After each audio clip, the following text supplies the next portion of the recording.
قلعہ الموت کی کہانی، جہاں فریب کو جنت کا نام دیا گیا۔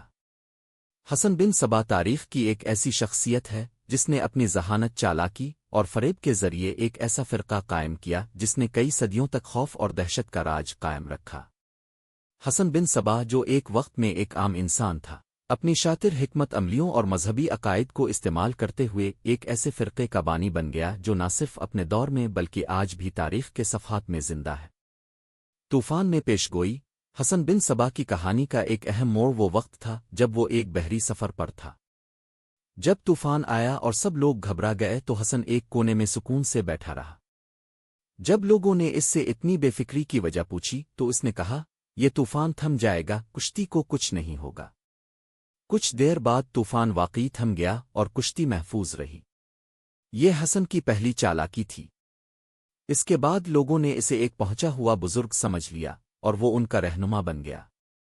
حسن نے اسی لمحے اپنے مستقبل کی حکمت عملی تیار کی اور لوگوں کے ذہنوں میں اپنے عقائد کو مضبوط کرنے کا فیصلہ کیا۔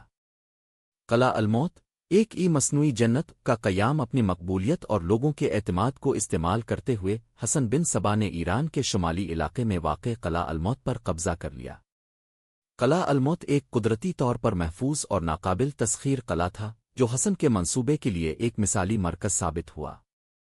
یہاں پر حسن نے ایک مصنوعی جنت تخلیق کی جہاں خوبصورت نوعمر لڑکیوں کو اغوا کر کے رکھا گیا تھا۔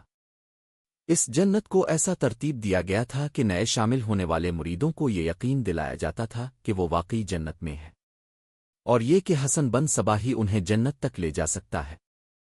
اسماعیلی فرقے کی بنیاد اور دہشت کا راج۔ حسن بن صبا نے اپنے مریدوں کے ساتھ مل کر ایک منظم فرقہ قائم کیا جو اسماعیلیوں او حشاشین کے نام سے مشہور ہوا۔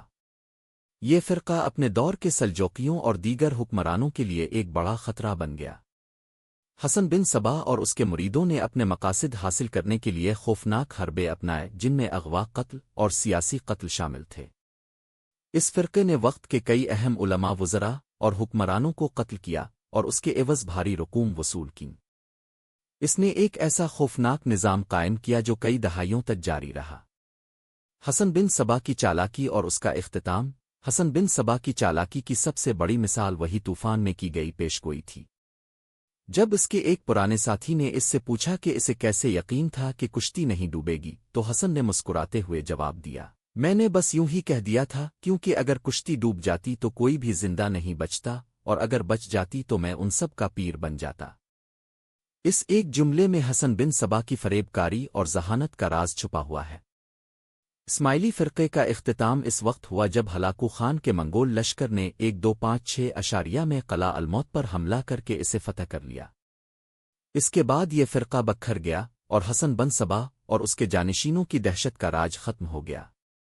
نتیجہ، حسن بن صبا کی داستان ایک ایسی کہانی ہے جو عقل و دانش، فریب اور اقتدار کی بھوک کی عکاسی کرتی ہے۔ اس کی چالاکیوں اور فریب کاریوں نے اسے تاریخ میں ایک بدنام اور پراسرار شخصیت کے طور پر ہمیشہ کے لیے امر کر دیا۔ قلعہ الموت اور اس کی مصنوعی جنت کی علامت کے طور پر آج بھی طاقت اور دہشت کی علامت کے طور پر یاد کیے جاتے ہیں۔